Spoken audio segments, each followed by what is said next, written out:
Hello, friends, and welcome back to Stories About Entitled People. That's awesome, OP. It's aggravating being followed like you're up to something when you're being a normal, honest human being. I bet he remembers you and doesn't do it next time. But before we begin, best way to support our channel is to leave comments, like, and subscribe with the turned-on bell so you don't miss the new video every single day. Here we go. Think I'm gonna rob you? I'm gonna tell on you. To set the background, I'm a 26-year-old female, but really short, and my baby face has made people ask me if I'm 15 since I was 15. Not cool. But my mom tells me when I'm older, I'll thank it. Also, my workplace is really chill, so jeans, Disney shirt, Disney Vans are my everyday clothes, and I top it with a Buzz Lightyear backpack, because why not? However, my brother, 28 years old, has a baby face like me but hides it with a beard, and he's stupidly tall, so actually looks older. The story. One of the richest men on earth owns a store chain, and there's a store almost everywhere here. I like to go in these stores because they sell almost everything without being a mall. They're actually small locations, and people are always nice. One problem: security always follows me around. Taking consideration that these stores have one cashier and at least one person to help you find something at every section, so you have at least 2 people at the toy section, 2 at the book section, 2 at the video game section, and so on. The first time I went at night with my Buzz Lightyear backpack and dressed completely in black.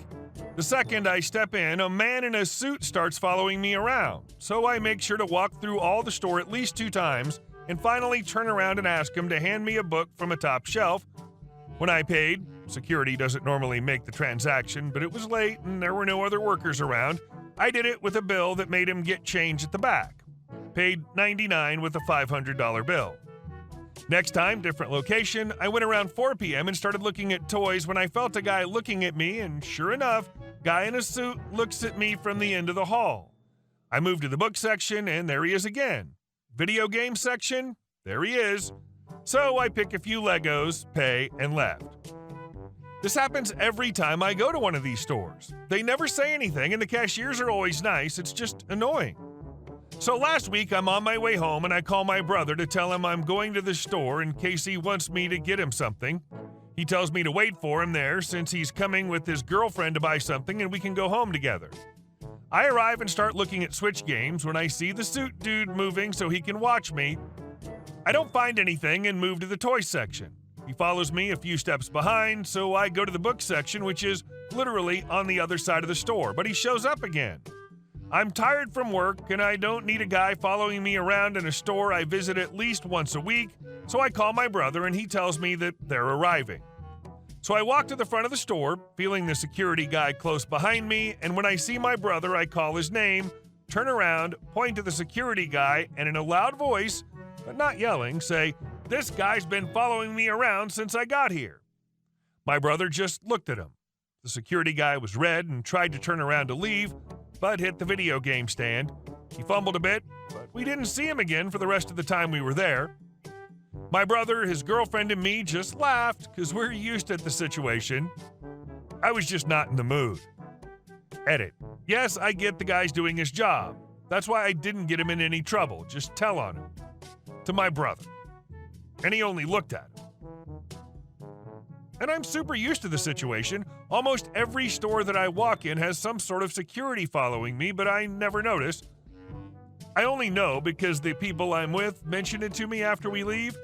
This store security, however, appears to make an effort to make me notice, and it's annoying. Also, I can't just don't go in with a backpack. I carry my laptop to and from work and don't plan on carrying it in my hands. And as I mentioned in a comment, I've been to that store using a suit, grown-up clothes apparently, and they still follow me around. Try a transparent backpack and see if they still follow you. Be a nice experiment. And our second story. Dressed inappropriately for a job I don't have. Last weekend, it was very warm for this part of the country. I was wearing a tank top and some jean shorts, so I had a lot of skin showing. Nothing indecent, though, just bare arms and legs, and I might have had some cleavage showing. My husband and I were going to have a barbecue for some friends of his, so I went down to the grocery store to pick up a few final items. While I'm looking at the beans, trying to decide how much we need, I feel a tap on my shoulder. I turn around to come face to face with an older lady who was definitely overdressed for the weather. I ask politely, "May I help you?" And she replies, "Don't you think you're dressed inappropriately for this job?" I was confused and so replied, "Well, yes, but I'm not at my job right now. I work in a hospital as a lab technician." She scoffed and said, "Well, we'll see what Dave has to say about this." Dave's apparently the manager and a friend of hers, so she races off to find him. And I'm just looking at beans, still trying to figure out how much we need. Just as I put a couple cans into my basket, the lady comes down the aisle with who I assume is Dave, wearing a manager-type apron. She's pointing at me and saying, "Do you let your employees wear things like that? It's shameful." Dave looks at me, starts to look at me like he knows me, then shakes his head and tells the lady she doesn't work here. The lady looks at me and tells Dave, "Of course she works here. I've seen her stocking shelves and working at the register. It's absolutely shameful you allow her to wear that on the floor." Dave looks at me, then as if a light bulb went off in his head, takes his walkie-talkie and calls for someone named Linda to report to whatever aisle we were on. The lady's still berating him for what I'm wearing. Again, nothing wrong with it, just showing a lot of skin for it being such a hot day. When Linda comes into the aisle, I was shocked. She looked exactly like me when I was back in high school. It was like looking 10 years back in time. And I'm sure for her, she got a glimpse of what she would look like 10 years from now. Linda walks up to us asking what's up, and the lady quietly says, "My mistake," and starts to walk back down the aisle. But she has to get a last jab in, so she turns around and tells me, "Do you actually go in public like that? That's just wrong, tempting men with your nearly naked body." I'm married, by the way. The only man I have to tempt is my husband. And that's not hard to do. Dave had me and Linda pose together for a picture. He was astonished at how close we looked to each other. And our next story. Finally had a nasty Karen waste my time. Since I'm deaf, I rarely have to deal with annoying Karen because I rely on American Sign Language as anti-Karen trick. But today, one went out of her way to get police involved. To start, I borrowed my dad's minivan. He has the handicap plate, but since I don't have handicap, deaf doesn't qualify for handicap parking, I park in normal spots instead. My dad was not with me today, so there's another reason not to park there. When I stopped at a Walmart store for quick shopping, I found an empty spot next to handicap spot very close to the doors. I just gotten out when a Karen stopped behind my minivan and started yelling at me. I couldn't understand what she was saying and used my anti-Karen trick, ASL. I signed, "I can't understand you," but she kept yelling at me and pointing at the van. I ignored her and went into the store. I came out about 15 minutes later to see her still blocking my minivan and a police car coming in. Thankfully for Officer Smiley, not real name, he seemed to be smiling a lot with crappy Karen and 90-degree Fahrenheit heat. He can use his lips well, so I was able to understand him without needing ASL or deaf interpreter. That's when I found out she called because I illegally parked in a non-handicapped spot.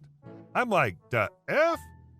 I explained the minivan belonged to my dad, who does use handicap spot, but since he was not with me and I do not need handicap spot, technically I am not supposed to use handicap spot and parked in a normal spot.